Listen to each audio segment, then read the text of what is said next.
ಈ ಮಾಫಿ ಸಾಕ್ಷಿ ಬಗ್ಗೆ ಬಹಳ ಚರ್ಚೆ ನಡೀತಿರುವಂಥದ್ದು ಇವಾಗ ಈ ದರ್ಶನ್ದೊಂದು ಪ್ರಕರಣದಿಂದಾಗಿ. ಈ ಮಾಫಿ ಸಾಕ್ಷಿ ಅಂದರೆ ಏನು ಅಂತ ಹೇಳಿದ್ರೆ, ಈಗ ಆರೋಪಿಗಳಿರ್ತಾರೆ, ಆರೋಪಿಗಳಲ್ಲಿ ಒಬ್ಬರು ಆ್ಯಕ್ಚುಲಿ ತಪ್ಪನ್ನು ನಾನು ಒಪ್ಕೊಂಡ್ಬಿಟ್ಟು ಈ ರೀತಿ ನಡೆದಿದೆ ಘಟನೆ ಅಂತೇಳಿ ಹೇಳುವಂಥದ್ದು, ಏನು ನಡೆದಿದೆ ಅಂತ ಹೇಳೋದನ್ನು ಪ್ರತ್ಯಕ್ಷ ಸಾಕ್ಷಿಯಾಗಿ ಹೇಳುವಂಥದ್ದಕ್ಕೆ ನಾವು ಮಾಫಿ ಸಾಕ್ಷಿ ಅಂತ ಹೇಳ್ತೇವೆ. ಅದರಿಂದ ಕೋರ್ಟ್ ಏನು ಮಾಡ್ತದೆ ಅಂತಂದರೆ ಅವರಿಗೆ ಶಿಕ್ಷೆ ಪ್ರಮಾಣವನ್ನು ಕಡಿಮೆ ಮಾಡಿಕೊಡ್ತದೆ. ಯಾಕೆಂತೇಳಿದ್ರೆ ಆ ಕೋರ್ಟಿಗೆ ಸಹಾಯವಾಗ ಅಥವಾ ಪ್ರಕರಣಕ್ಕೆ ಸಹಾಯವಾಗೋ ರೀತಿಯಲ್ಲಿ ಅಥವಾ ಪ್ರಕರಣದ ನಿಜಾಂಶವನ್ನು ಮುಂದೆ ಹೇಳಲಿಕ್ಕೆ ಬರುವಂಥ ಸಾಕ್ಷಿಗೆ ನಾವು ಮಾಫಿ ಸಾಕ್ಷಿ ಅಂತೇಳಿ ಹೇಳ್ತೇವೆ. ಇವಾಗ ಆರೋಪಿಗಳಲ್ಲಿ ಒಬ್ಬರು ಅದರಲ್ಲಿ ಸತ್ಯಾಂಶವನ್ನು ನಾನು ಹೇಳ್ತೀನಿ ಏನು ನಡೆದಿದ್ದು ಅಂತ ಹೇಳ್ಬಿಟ್ಟು, ಈಗ ಪೊಲೀಸ್ ಇನ್ವೆಸ್ಟಿಗೇಷನ್ ಬೇರೆ, ಮಾಫಿ ಸಾಕ್ಷಿ ಹೇಳೋದು ಅಂದರೆ ಈಗ ಆ್ಯಕ್ಚುಲಿ ನಮ್ಮ ಇಂಡಿಯನ್ ಕಾನ್ಸ್ಟಿಟ್ಯೂಷನಲ್ಲಿ ಏನು ಹೇಳ್ತದೆ ಅಂತಂದರೆ ಸೆಲ್ಫ್ ಇನ್ಕ್ರಿಮಿನೇಷನ್, ಅಂದರೆ ನಾವು ನಮ್ಮ ಬಗ್ಗೆನೇ ಸಾಕ್ಷಿ ಹೇಳ್ಕೊಳ್ಳೋದು ಕನ್ಸಿಡರ್ ಮಾಡೋದಿಲ್ಲ ನಮ್ಮ ಆ್ಯಕ್ಚುಲಿ ಸಂವಿಧಾನ. ನಮ್ಮ ವಿರುದ್ಧವೇ ನಾವು ಸಾಕ್ಷಿ ಹೇಳಬಾರ್ದು. ಆದರೆ ಮಾಫಿ ಸಾಕ್ಷಿಯಲ್ಲಿ ಹಾಗಲ್ಲ. ಒಂದು ಘಟನೆ ನಡೆದಾದ ಮೇಲೆ ಘಟನೆಯಲ್ಲಿ ಒಂದು ಬೇರೆ ಜನರು ಕೂಡ ಇರ್ತಾರೆ. ಆ ಎಲ್ಲ ಜನರು ಇದ್ದಾಗ ಏನು ನಿಜವಾದ ಘಟನೆ ಏನು ನಡೀತು ಅಂಥೇಳಿ ಒಂದು ಆರೋಪಿ ಹೇಳಲಿಕ್ಕೆ ಒಂದು ಅವಕಾಶ, ಒಂದು ಅಥವಾ ಎರಡು ಎಷ್ಟು ಆರೋಪಿಗಳು ಬೇಕಾದ್ರೆ ಹೇಳಲಿಕ್ಕೆ ಅವಕಾಶಗಳಿರ್ತವೆ. So it is not self-incrimination, it is something different than that actually, because there will be more people involved in the crime, ಅಂದರೆ ಎಕ್ಯೂಸ್ ಆಗಿ ಜಾಸ್ತಿ ಜನ ಇರ್ತಾರೆ. ಈಗ ಮಾಫಿ ಸಾಕ್ಷಿ ನಾವು ದರ್ಶನ್ ವಿಷಯದ ಬಗ್ಗೆ ಮಾತಾಡೋದಾದರೆ ಏನಂತ ಹೇಳಿದ್ರೆ, ಯಾವುದೇ ಹಂತದಲ್ಲಿ ಕೂಡ ಮಾಫಿ ಸಾಕ್ಷಿ ಅಪ್ಲಿಕೇಶನನ್ನು ಹಾಕ್ಕೊಳ್ಬೋದು. ನಾವು FIR ಸ್ಟೇಜಲ್ಲಿ ಕೂಡ ಹಾಕ್ಕೊಳ್ಬೋದು, ಚಾರ್ಜ್ ಶೀಟ್ ಮುಗ್ದ ಮೇಲೆ ಕೂಡ ಹಾಕ್ಕೊಳ್ಬೋದು. ಆಮೇಲೆ ನಾವು ಟ್ರಯಲ್ ಅಂದರೆ ತೀರ್ಪು ಜಡ್ಜ್ಮೆಂಟ್ ಆಗಲಿಕ್ಕಿಂತ ಮುಂಚೆ ಕೂಡ ಮಾಫಿ ಸಾಕ್ಷಿಯನ್ನು ಹಾಕ್ಕೊಳ್ಳಿಕ್ಕೆ ಅವಕಾಶ ಉಂಟು. ಮೊದಲು ಅದು CRPC 306 ಸೆಕ್ಷನ್ ಕೆಳಗೆ ಬರ್ತಾಯಿತ್ತು, ಅದು ಈಗ ಸೆಕ್ಷನ್ 318ನೇ ಸೆಕ್ಷನ್ ಕೆಳಗೆ ಬರ್ತಾಯಿದೆ. ಇದರಿಂದ ತೀವ್ರವಾಗಿ ಮೇನ್ ಆರೋಪಿ ಏನಿರ್ತಾರೆ, ಎಕ್ಯೂಸ್ ನಂಬರ್ 1 ಇರ್ಬೋದು, ಎಕ್ಯೂಸ್ ನಂಬರ್ 2 ಇರ್ಬೋದು, ಇವರಿಗೆ ತೀವ್ರ ಥರದಲ್ಲಿ ಹಿನ್ನಡೆ ಆಗೋ ಸಾಧ್ಯತೆ ಇದೆ. ಯಾಕೆಂದರೆ ಕೋರ್ಟ್ ಯಾವಾಗ ಮಾಫಿ ಸಾಕ್ಷಿಯನ್ನು ಪರಿಗಣನೆಗೆ ತೆಗೆದುಕೊಳ್ತು ಅಂತ ಹೇಳಿದ್ರೆ ತೀವ್ರ ಹಿನ್ನಡೆ ಆಗುವ ಅವಕಾಶಗಳು ಜಾಸ್ತಿ. ಆದರೆ ಈ ದರ್ಶನ್ ಪ್ರಕರಣದಲ್ಲಿ ಒಂದಲ್ಲ ಎರಡಲ್ಲ 3 ಜನ ಈಗ ಮಾಫಿ ಸಾಕ್ಷಿಯಾಗಿ ಮುಂದೆ ಬಂದಿದ್ದಾರೆ. ಇವರು ಈ 3 ಜನರದ್ದು ಹೇಳಿಕೆಗಳಲ್ಲಿ ಸಾಮರಸ್ಯ ಇರಬೇಕು. ಎಲ್ಲಾದರೂ ಈ 3 ಜನರ ಹೇಳಿಕೆಯಲ್ಲಿ ಸಾಮರಸ್ಯ ಕಂಡು ಬರದೇ ಹೋದರೆ ಆ ಪಕ್ಷದಲ್ಲಿ ಮಾಫಿ ಸಾಕ್ಷಿಯನ್ನು ಕೋರ್ಟ್ ಕನ್ಸಿಡರ್ ಮಾಡುವ ಸಾಧ್ಯತೆಗಳು ಕಡಿಮೆ ಆಗ್ತದೆ. ಹಾಗಾಗಿ ಇಲ್ಲಿ ಒಂದು ಸಣ್ಣ ಸಂಶಯ ನಮಗೆ ಇಲ್ಲಿ ಮೂಡ್ತಾ ಇರುವಂಥದ್ದು ಏನು ಅಂತ ಹೇಳಿದ್ರೆ, ಒಂದು ಸಲ ಪ್ರದೂಷ್ ಫಸ್ಟ್ ಬಂದ್ಬಿಟ್ಟು ನಾನು ಮಾಫಿ ಸಾಕ್ಷಿ ಅಂತ ಹೇಳಿದಾಗ ಇನ್ನೂ 2 ಜನ ಬಂದುಬಿಟ್ಟು ನಾವು ಸಹ ಮಾಫಿ ಸಾಕ್ಷಿ ಹೇಳ್ತೀವಿ ಅಂತ ಹೇಳಬೇಕಾದ್ರೆ ಅಲ್ಲೊಂದು ಸಣ್ಣ ಅನುಮಾನಕ್ಕೆ ಎಡೆ ಮಾಡಿಕೊಡ್ತಾ ಇದೆ. ಏನು ಎಡೆ ಮಾಡಿಕೊಡ್ತಿದೆ ಅಂತ ಹೇಳಿದ್ರೆ, ಇವರು ಹೇಳಿದ ಸಾಕ್ಷಿಯಲ್ಲಿ ಸ್ವಲ್ಪ ವ್ಯತ್ಯಾಸವನ್ನು ಮಾಡಿದರೆ ಆ ವ್ಯತ್ಯಾಸ ಕೋರ್ಟ್ ಪರಿಗಣನೆಗೆ ತಗೊಳ್ಬೇಕಾದ್ರೆ ಆ 2 ವ್ಯತ್ಯಾಸಗಳ ಪ್ರಕಾರ ಈ ಮಾಫಿ ಸಾಕ್ಷಿಯ ಹೇಳಿಕೆಯು ತಪ್ಪಾಗಿ ಕಂಡುಬಂದು ಅದು ಅವನಿಗೆ ಶಿಕ್ಷೆಯ ಅದನ್ನು ನಿರ್ಧರಿಸುವಲ್ಲಿ ಸ್ವಲ್ಪ ವ್ಯತ್ಯಾಸವನ್ನು ಮಾಡ್ತದೆ ಅಂತ ಹೇಳೋದು ಒಂದು ಮುಖ್ಯವಾದ ಅಂಶ. ಇದು ಗಮನಿಸಬೇಕು. ಇದರಲ್ಲಿ ಆ್ಯಕ್ಚುಲಿ ನಿಜವಾಗಿಯೂ ಈ 3 ಜನ ಒಂದೇ ಥರ ಹೇಳ್ತಾರಾ, ಅದರಲ್ಲಿ ವ್ಯತ್ಯಾಸ ಕಂಡು ಬರ್ತದ, ಇದು ಬಹಳ ಇಂಪಾರ್ಟೆಂಟ್. ಇವಾಗ ಇದು ಆ್ಯಕ್ಚುಲಿ ಇವರು ಮಾಫಿ ಸಾಕ್ಷಿಯಾಗಿ ಬಂದಿರೋರಲ್ಲಿ ಮೊದಲನೇ ಒಬ್ಬ ಘೋಷಿಸಿದಾಗ ಇನ್ನೂ ಇಬ್ಬರು ಬರಬೇಕಾದ್ರೆ ಅದರ ಉದ್ದೇಶ ಏನು, ಅದರ ಹಿಂದುಗಡೆ ಎಲ್ಲರೂ ಕೂಡ ತಾವು ಮಾಡಿ ತಪ್ಪಿನ ಅರಿವಾಗಿ ಬಂದುಬಿಟ್ಟಿದ್ದಾರೆ ಅಂತ ಹೇಳಿ ನಮ್ಗೆ ಗೊತ್ತಿಲ್ಲ ಇದರಲ್ಲಿ, ಅಥವಾ ದರ್ಶನನ್ನು ರಕ್ಷಣೆ ಮಾಡಲು ಇನ್ನಿಬ್ಬರು ಬಂದಿದ್ದಾರೆ ಮುಂದೆ ಅಂತ ಹೇಳೋದನ್ನು ಕೂಡ ನಾವು ಗಮನದಲ್ಲಿಡಬೇಕಾದ ಅಂಶ.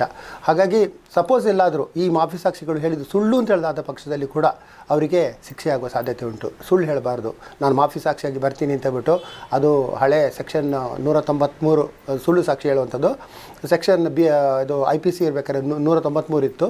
ಈಗ 222 ಸೆಕ್ಷನ್ ಅಡಿಯಲ್ಲಿ ಅವರಿಗೆ ಶಿಕ್ಷೆ ಆಗುವ ಸಾಧ್ಯತೆಗಳು ಉಂಟು.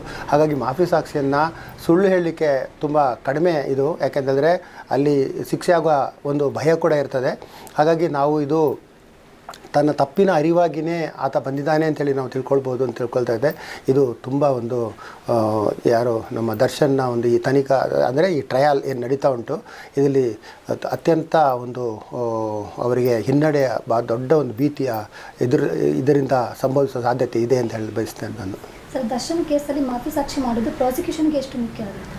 ಪ್ರಾಸಿಕ್ಯೂಷನ್ ಅವರು ಆ್ಯಕ್ಚುಲಿ ಇದರಲ್ಲಿ ಏನಾಗಿತ್ತು, ದರ್ಶನ್ ಕೇಸಲ್ಲಿ ಸಾಂದರ್ಭಿಕ ಸಾಕ್ಷಿಗಳ ಮೇಲೆ ಮಾತ್ರ ಹೆಚ್ಚಿನ ಅವಲಂಬನೆ ಇತ್ತು.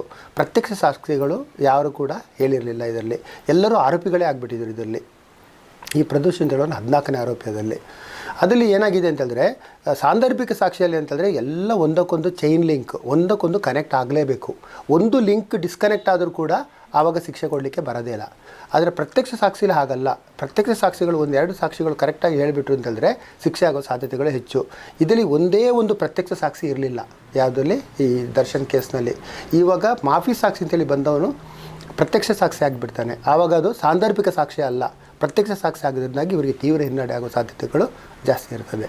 ಈಗ ಮಾಫಿ ಸಾಕ್ಷಿ ಸತ್ಯ ಹೇಳಿಲ್ಲ, ಸುಳ್ಳು ಹೇಳಿದ್ದಾರೆ ಅಂತ ಹೇಳಿದ್ರೆ ಕಾನೂನಲ್ಲಿ ಯಾವ ರೀತಿ ಕಾನೂನಲ್ಲಿ ಅವ್ರಿಗೆ 227 ಸೆಕ್ಷನ್ BNSನಲ್ಲಿ ಅವ್ರಿಗೆ ಶಿಕ್ಷೆ ಆಗ್ತದೆ. ಅವಾಗ ಅದು ಸುಳ್ಳು ಹೇಳಬಾರ್ದು. ಆ್ಯಕ್ಚುಲಿ ಒಂದು ಕೋರ್ಟಿನ ಒಂದು ಇದನ್ನು ಆಲ್ರೆಡಿ ಇದರಲ್ಲಿ ಚಾರ್ಜ್ ಶೀಟ್ ಫೈಲ್ ಆಗಿದೆ.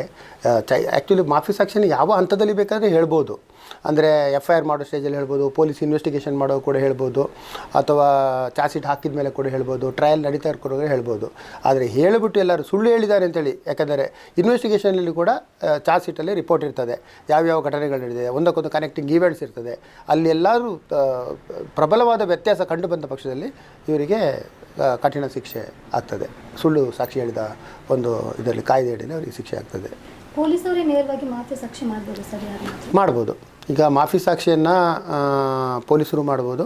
ಪೊಲೀಸರನ್ನ ಕೋರ್ಟಿಗೆ ಅಪ್ಲಿಕೇಶನ್ ಹಾಕ್ಕೊಳ್ಬೇಕಾಗ್ತದೆ, ಈ ಥರ ಮಾಫಿ ಸಾಕ್ಷಿ ಬಂದಿದ್ದಾರೆ, ನಾವು ಕನ್ಸಿಡರ್ ಮಾಡಬೇಕಾಗ್ತದೆ ಅಂತ ಬಿಟ್ಟು. ಅದಕ್ಕೆ ನಾನು ನಿಮಗೆ ಆಲ್ರೆಡಿ ಹೇಳ್ದೆಲ್ಲ, ನಮ್ಮ ಆರ್ಟಿಕಲ್ 22ನಲ್ಲಿದೆ ಆ್ಯಕ್ಚುಲಿ, ನಾಟ್ ಟು ನಮ್ಮ ಇದು ಸಂವಿಧಾನದಲ್ಲಿದೆ, ನಮ್ಮ ವಿರುದ್ಧ ನಾವೇ ಸಾಕ್ಷಿ ಹೇಳಬಾರ್ದು ಅಂತ. ಅದಕ್ಕೋಸ್ಕರ ನೋಡಿ, ಆ್ಯಕ್ಚುಲಿ ಪೊಲೀಸ್ ಮುಂದೆ ಯಾರಾದರೂ ಹೌದು ನಾನೇ ಕೊಲೆ ಮಾಡಿದ್ದೀನಿ, ನಾನೇ ಈ ಥರ ಇದು ಮಾಡಿದ್ದೀನಿ ಅಂತ ಹೇಳಿದ್ರು ಕೂಡ ಕೋರ್ಟ್ ಮುಂದೆ ಬಂದಾಗ ಅವನು ಅದನ್ನು ಹೇಳೋದೇ ಇಲ್ಲ. ಯಾಕೆಂತೇಳಿದ್ರೆ ಪೊಲೀಸ್ ಮುಂದೆ ಹೇಳಿದಂಥ ಈ ಸಾಕ್ಷಿಗಳು ಅದಕ್ಕೆ ಅದನ್ನು ಕೋರ್ಟ್ ಮುಂದೆ ಹೇಳಿದಾಗ ಮಾತ್ರ ಅದು ಊರ್ಜಿತ ಸಾಕ್ಷಿ ಅಂತೇಳಿ. ಮತ್ತು ಇನ್ನೊಂದು, ನನ್ನ ವಿರುದ್ಧನೇ ನಾನು ಸಾಕ್ಷಿ ಹೇಳ್ಕೊಳಕ್ಕಾಗೋದಿಲ್ಲ, ಇನ್ನೊಂದು ಸಾಕ್ಷಿ ಹೇಳಲೇಬೇಕಾಗ್ತದೆ, ಅದು ನಮ್ಮ ಕಾನೂನು. ಹಾಗಾಗಿ ತಾನೇ ಕೊಲೆ ಮಾಡಿದ್ದೇನೆ ಅಂತ ಒಪ್ಕೊಳ್ಳೋದು, ಅದರಲ್ಲಿ ಕೂಡ ಕೆಲವು ಸಲ ನೋಡಿ ಶಿಕ್ಷೆ ಆಗೋದೇ ಇಲ್ಲ, ತಾನೇ ಕೊಲೆ ಮಾಡಿದೆ. ಯಾಕಂದರೆ ಇನ್ನೊಬ್ಬ ಕೊಲೆ ಮಾಡಿರ್ತಾನೆ ಬೇಕು ಅಂತೇಳಿ ತನ್ನ ತಲೆಗೆ ಹಾಕ್ಕೊಳ್ಳುವಂಥದ್ದು, ಅದು ಅವರ ಮೇಲೇ ಅವನ ಅಪವಾದಗಳನ್ನ ಹಾಕ್ಕೊಳ್ಳೋದು. ಇನ್ನೊಂದು ಇಂಡಿಪೆಂಡೆಂಟ್ ಸಾಕ್ಷಿ ಬೇಕಾಗೇ ಆಗ್ತದೆ. ಒಂದೋ ಸಾಂದರ್ಭಿಕ ಸಾಕ್ಷಿ ಆದರೂ ಬೇಕು, ಅಥವಾ ಇನ್ನೊಂದು ಬೇರೆ ಒಂದು ಸಾಕ್ಷಿ ಇದ್ದು ಹೌದು ಅವನೇ ಮಾಡ್ಕೊಂಡಿದ್ದು ಹೇಳಿದಾಗ ಮಾತ್ರ ಒಂದು ಶಿಕ್ಷೆ ಆಗ್ತದೆ. ಬಿಟ್ಟರೆ ಇಲ್ಲ, ಅಲ್ಲಿ ಯಾವುದೇ ಒಂದು ಬೇರೆ ಸಾಕ್ಷಿಗಳಿಲ್ಲದೆ ನಾನೊಬ್ಬರೇ ಒಪ್ಕೊಂಡು ಬಿಟ್ಟರೆ ಅದು ಪೂರ್ಣವಾಗಿ ಕನ್ಸಿಡರ್ ಮಾಡೋದಿಲ್ಲ. ಯಾವಾಗಲೂ ಕೂಡ ಆರೋಪಿ ಒಪ್ಕೊಂಡಿದ್ದು ಮಾತ್ರ ಸಾಧ್ಯ ಅಲ್ಲ, ಇನ್ನೊಂದು ಸಾಕ್ಷಿ ಇಲ್ಲ ಅದು ಆರೋಪ ಅವನೇ ಮಾಡಿದ್ದಾನೆ ಅಂತ ಹೇಳಿದ್ರೆ ಮಾತ್ರ ಕಾನೂನು ಅದನ್ನು ಕನ್ಸಿಡರ್ ಮಾಡ್ತದೆ. 2ಕ್ಕಿಂತ ಹೆಚ್ಚು ಆರೋಪಿಗಳು ಇರೋ ಕೇಸಲ್ಲಿ ಮಾತ್ರ ಮಾಫಿ ಸಾಕ್ಷಿ ಆಗುತ್ತೆ. 2ಕ್ಕಿಂತ ಹೆಚ್ಚಿರೋ ಕೇಸುಗಳಲ್ಲಿ ಮಾತ್ರ ಮಾಫಿ ಸಾಕ್ಷಿ ಆಗ್ತದೆ. ಈ 2ಕ್ಕಿಂತ ಕಡಿಮೆ ಇದ್ದ ಕೇಸುಗಳಲ್ಲಿ ಆ್ಯಕ್ಚುಲಿ ನಮ್ಮಲ್ಲಿ ಇಲ್ಲ, ಇದು ಫಾರಿನ್ ಕಂಟ್ರೀಸ್ನಲ್ಲಿ ಉಂಟು. ಅದು ಆ್ಯಕ್ಚುಲಿ ಪ್ಲೀ ಬಾರ್ಗೇನಿಂಗ್ ಅಂತ ನಾವು ಹೇಳ್ತೀವಿ, ನಾವು ಹೋಗಿ ಒಪ್ಕೊಳ್ತೀವಿ, ಹೋಗ್ಬಿಟ್ಟು ಒಂದು ಅಮೇರಿಕಾದಲ್ಲಿ ಎಲ್ಲ ಕಡೆ ಉಂಟದು ಪ್ಲೀ ಬಾರ್ಗೇನಿಂಗ್ ಅಂತ. ಒಬ್ಬನೇ ಮನುಷ್ಯ ನಾನೇ ಕೊಲೆ ಮಾಡಿದೆ ಅಂತ ಒಪ್ಕೊಳ್ತಾನೆ, ಆವಾಗ ಅಲ್ಲಿ ಕನ್ಸಿಡರ್ ಮಾಡಿಬಿಟ್ಟು ಅವ್ರಿಗೆ ಶಿಕ್ಷೆಯ ಪ್ರಮಾಣವನ್ನು ಕಡಿಮೆ ಮಾಡಿ ಕೊಡ್ತಾರೆ. ಭಾರತದಲ್ಲಿ ಇನ್ನೂ ಅದು ಬಾರ್ಗೇನಿಂಗ್ ಇನ್ನೂ ವಿಚಾರಣಾ ಹಂತದಲ್ಲಿದೆ. ಲಾ ಕಮಿಷನ್ದು ತರಬೇಕು ಬಾರ್ಗೇನಿಂಗ್ ತಂದಿದ್ದಾರೆ, ಕೆಲವೊಂದು ಇದಕ್ಕೆ ತಂದಿದ್ದಾರೆ. ಈಗ ರೇಪ್ ಕೇಸಲ್ಲಿ ನೋಡಿ, ಪೋಕ್ಸೋ ಕೇಸ್ಗಳಲ್ಲೆಲ್ಲ ಅಪವಾದ ಒಪ್ಕೊಂಡ್ರೆ 20 ವರ್ಷ ಶಿಕ್ಷಣ 10 ವರ್ಷ ಎಲ್ಲ ಮಾಡಿಕೊಡಲಿಕ್ಕೆ ಅವಕಾಶ ಉಂಟು. ಪ್ಲೀ ಬಾರ್ಗೇನಿಂಗ್ ಅಂತ ಹೇಳ್ತೀವಿ ನಾವು ಅದಕ್ಕೆ. ಅದನ್ನು ಪೂರ್ಣ ಪ್ರಮಾಣದಲ್ಲಿ ಭಾರತದಲ್ಲಿ ಇನ್ನೂ ಬರಲಿಲ್ಲ ಅದು. ಆದರೆ ಯಾಕೆಂತಂದರೆ ನಮ್ಮದಲ್ಲಿ ಅದು ಸಂವಿಧಾನದಲ್ಲಿ ಏನು ಹೇಳಿದೆ ಅಂತಂದರೆ, ಒಬ್ಬನೇ ಸಾಕ್ಷಿದ್ದು ನನ್ನ ವಿರುದ್ಧ ನಾನು ಹೇಳ್ಕೊಳ್ಳುವಾಗ ಇನ್ನೊಂದು ಯಾವುದಾದ್ರು ಒಂದು ಸಾಕ್ಷಿ ಇರಲೇಬೇಕು ಅಂತ. ಇಲ್ಲ ಅವನೇ ಮಾಡಿದ್ದಾನೆ ಅಂತ ಹೇಳೋದಕ್ಕೆ ಇನ್ನೊಂದು ಸಾಕ್ಷಿ ಇರಬೇಕು ಅಂತ ಬಿಟ್ಟು. ಸೊ ದಟ್ ಈಸ್ ಸ್ಟಿಲ್ ಅದು ಡೆವಲಪ್ ಆಗ್ತಾ ಇರುವಂಥ ಅದು ಲಾ ನಮ್ಮ ಇಂಡಿಯಾದಲ್ಲಿ. ಅದನ್ನು ಪೂರ್ಣ ಪ್ರಮಾಣದಲ್ಲಿ ಇನ್ನೂ ಅದು ಬರಲಿಲ್ಲ, ಬಂದಿದೆ ಒಂದು ಸಣ್ಣ ಹಂತದಲ್ಲಿ ಪ್ಲೀ ಬಾರ್ಗೇನಿಂಗ್ ಬಂದಿದೆ ಇವಾಗ. ಮಾಫಿ ಸಾಕ್ಷಿ ಸ್ಟೇಟ್ಮೆಂಟ್ ಎಲ್ಲ ಸುಳ್ಳಾಗಿರೋ ಉದಾಹರಣೆಗಳಿವೆ. ಹೌದು, ಮಾಫಿ ಸಾಕ್ಷಿಗಳು ಎಷ್ಟೋ ಸಲ ಸುಳ್ಳಾಗ್ತದೆ. ಈಗ ಅದನ್ನೇ ನಾನು ಸ್ಟಾರ್ಟಿಂಗ್ನಲ್ಲಿ ನಿಮಗೆ ಹೇಳಿದ್ದು ಏನಂತ ಹೇಳಿದ್ರೆ, ಈಗ ಆ್ಯಕ್ಚುಲಿ ನೋಡಿ, ಪ್ರದೂಷ್ ಫಸ್ಟ್ ಬರ್ತಾರೆ, ಮತ್ತು ವಿನಯ್ ಬರ್ತಾರೆ. ಈಗ ಪ್ರದೂಷದ ಸಾಕ್ಷಿಯನ್ನು ಅವನೇನು ಹೇಳ್ತಾರೆ ಅಂತಂದರೆ, ನಾನು ಗುಂಡು ಹೊಡ್ಕೊಳ್ಳಿಕ್ಕೆ ಅವ್ನು ನೀ ಎಲ್ಲಾದರೂ ನನ್ನ ಪರವಾಗಿ ಸಾಕ್ಷಿ ಹೇಳದೆ ಹೋದರೆ ನನಗೆ ನಾನೇ ಗುಂಡು ಹೊಡ್ಕೊಳ್ತೀನಿ ಅಂತೇಳಿ ದರ್ಶನ್ ಹೇಳಿದ್ದಾರೆ ಅಂತ ಹೇಳ್ಬಿಟ್ಟು ಆಯ್ತಲ್ಲ. ಇವಾಗ ಇನ್ನೊಂದು ಸಾಕ್ಷಿ ಬರ್ತಾನೆ, ಅವನು ಹೇಳ್ತಾನೆ ನಾನು ಅಲ್ಲೇ ಇದ್ದೆ, ಆತ ಗುಂಡು ಹೊಡ್ಕೊಂಡಿರಲಿಕ್ಕೆ ಹೇಳಲಿಲ್ಲ, ಆ ಥರ ಹೇಳಿಲ್ಲ ಅಂತ ಹೇಳಿದ ಪಕ್ಷದಲ್ಲಿ ಆವಾಗ ಇವನ ಮಾಫಿ ಸಾಕ್ಷಿ ನಂಬಲಿಕ್ಕೆ ಅರ್ಹವಾದ ಸಾಕ್ಷಿ ಆಗೋದಿಲ್ಲ. ಆವಾಗ ಏನಾಗ್ತದೆ, 2 ಮಾಫಿ ಸಾಕ್ಷಿಗಳು ರದ್ದಾಗಿಬಿಡ್ತವೆ. ಸೊ ಇಲ್ಲಿ ಅದಕ್ಕೋಸ್ಕರ ನಾನು ಹೇಳಿದ್ದು, ಇನ್ನೂ 2 ಸಾಕ್ಷಿಗಳು ಬಂದಿರೋದ್ರ ಬಗ್ಗೆ ಸ್ವಲ್ಪ ನಮಗೆ ಡೌಟ್ ಇದೆ. ಯಾಕೆಂತೇಳಿದ್ರೆ ಇದು ಇನ್ನು ದರ್ಶನ್ಗೆ ಸಹಾಯ ಮಾಡಲಿಕ್ಕೆ ಬಂದಿದ್ದಾರೆ ಇನ್ನಿಬ್ಬರು ಅಂತ ಹೇಳೋದು ಒಂದು ಸಣ್ಣ ನಮ್ಮಲ್ಲಿ ಡೌಟ್ ಇದೆ ಅಂತ. ಎಲ್ಲರೂ 3 ಜನ ಮಾಫಿ ಸಾಕ್ಷಿ ಹೇಳಿ ಆದಮೇಲೆ ಗೊತ್ತಾಗ್ತದೆ ನಿಜವಾಗಿಯೂ ಇವರು ಆತ್ಮ ಅವಲೋಕನ ಮಾಡ್ಕೊಂಡು ಬಂದಿದ್ದಾರಾ ಅಥವಾ ಇನ್ನಿಬ್ಬರು ಮತ್ತೆ ಹೆಲ್ಪ್ ಮಾಡಲಿಕ್ಕೋಸ್ಕರ ಬಂದಿದ್ದಾರಾ ಅಂಥೇಳಿ ಅವ್ರು 3 ಜನ ಕೂಡ ಸಾಕ್ಷಿ ಕೊಟ್ಟ ಮೇಲೆ ಗೊತ್ತಾಗ್ತದೆ. ಅದು ಕೂಡ ಕೋರ್ಟ್ ಕನ್ಸಿಡರ್ ಮಾಡಬೇಕು ಫೈನಲಿ. ಮಾಫಿ ಸಾಕ್ಷಿ ಆರೋಪಿಗಳಿಗೆ ಕಾನೂನಿನ ರಕ್ಷಣೆ ಇರುತ್ತಾ ಸರ್? ಕಾನೂನು ರಕ್ಷಣೆ ಇರ್ತದೆ, ಖಂಡಿತ ಇರ್ತದೆ. ಹೌದು, ಅವರು ಅಪ್ಲಿಕೇಶನ್ ಹಾಕ್ಕೊಳ್ಬೋದು ಕೋರ್ಟಿಗೆ, ನಾನೀಗ ಮಾಫಿ ಸಾಕ್ಷಿ ಆಗಿದ್ದರಿಂದಾಗಿ ನನಗೆ ರಕ್ಷಣೆ ಕೊಡಬೇಕು ಅಂತ ಹೇಳ್ಬಿಟ್ಟು ಕೋರ್ಟ್ ಅವ್ರು ಯಾವ ರೀತಿಯ ರಕ್ಷಣೆ ಕೇಳ್ತದೆ ಆ ರೀತಿಯ ರಕ್ಷಣೆಯನ್ನು ಕೊಡಲಿಕ್ಕೆ ಅವಕಾಶ ಇದೆ ಕಾನೂನಲ್ಲಿ.